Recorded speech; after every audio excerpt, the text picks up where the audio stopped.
నేను జైల్లోకి వెళ్ళేటప్పుడు నీరసమొహాలే, తిరిగి బయటకు వస్తుంటే కూడా అవే నీరసమొహాలు. ఏం భోంచేయట్లేదా? రాజా అన్నయ్యని అదే అన్నయ్య పోయాడు కదా, ఆ బాధం తట్టుకోలేక. అది కాదురా రాజా. రాజా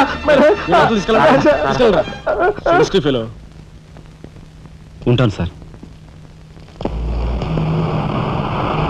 నానమ్మా, ఎస్పీ గారు. నమస్కారం అమ్మా. నా పేరు శ్రీనివాసులు. ఈ అమ్మాయి మా అమ్మాయి లత. కూర్చోండి బాబాయ్ గారు. థ్యాంక్స్. కూర్చోండి.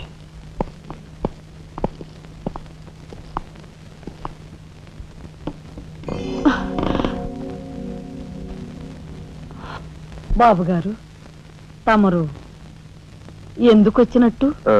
సందర్భమో అసందర్భమో తెలీదు, ఓ శుభకార్యం గురించి అడుగుదామని వచ్చాను. అంటే అదే మా అమ్మాయికి మీ అబ్బాయికి పెళ్లి సంబంధం విషయమై పెద్దలు తమరితో మాట్లాడదామని.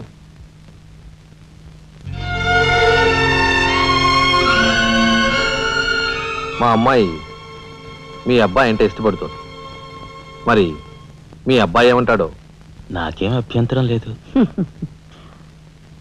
బాబు గారు, మా ఇంట్లో ఏ నిర్ణయమైనా అందరం కలిసే తీసుకుంటాం. మా చిన్నాడు రాజా ఇప్పుడు వస్తాడు జైలు నుంచి. నాకు తెలుసమ్మా, అందుకే అతను వచ్చేలాగా మనం శుభం అనుకుంటే రాగానే తీపి తినిపించవచ్చు. వాడి నోటి నుంచి వచ్చే సమాధానమే మా అందరి నోటికి తీపి కబురు. బాబు గారు. అమ్మా అమ్మా, బాబాయ్ వచ్చాడే. వచ్చావా? నిన్ను గురించే తలుచుకుంటున్నావురా. 100 ఏళ్ళ ఆయుష్. ఎలా ఉన్నావురా?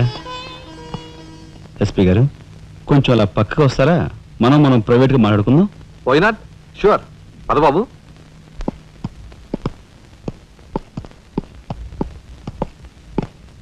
ఏమిటి తతంగం అంతా? అదేమిటి బాబు, ఆ మాత్రం తెలీదా? నిశ్చితార్థం. పోలీసు వై ఉండి హంతకులతో చేతులు కలిపే నీలాంటి వాడితో వెయ్యం అంటే మా ఇంట్లో మనుషులే కాదు, కుక్క కూడా నేను 10 ఆమళ్ల దూరంలో ఉంచుతుంది. నా సంపదకి మీ దరిద్రానికి 100 ఆమళ్ల దూరం ఉందని తెలిసి కూడా ఏరి కోరి మీ సంబంధం కోసం ఎందుకు వచ్చానో తెలుసా? మీ అన్నయ్య కలెక్టర్ అవుతున్నాడని. తెలుసు. కలెక్టర్ అల్లుడు చేతిలో ఉంటే అడ్డు ఆపు లేకుండా నేరాలు సాగించుకోవచ్చు అనే నీ నీచ బుద్ధి నాకు బాగా తెలుసు. నేనెంత నీచునో నీకు అర్థమైందిగా. ఇప్పుడు నువ్వు ఈ సంబంధానికి అడ్డుపడ్డావనుకో, ఏం చేస్తావు? నేను ఈరోజే జైలు నుంచి వచ్చాను. అవసరమైతే పెద్ద నేరం చేసి మళ్ళీ జైలుకి వెళ్ళటానికి రెడీ. చూడు బాబు, ఎవరైనా కలెక్టర్ అయ్యే ముందు అతని ఫ్యామిలీ బ్యాక్గ్రౌండ్ గురించి ఎంక్వైరీ చేసి పోలీస్ రిపోర్ట్ పంపాలి. చూడు, ఇది మీ అన్నయ్య గురించి ఎంక్వైరీ చేసి నన్ను రిపోర్ట్ పంపమని గవర్నమెంట్ నాకు రాసిన లెటర్. నువ్వు చెయ్యి నేరం మీద వేసుకుని మీ అన్నయ్యని ఆ డబ్బుతో చదివించావని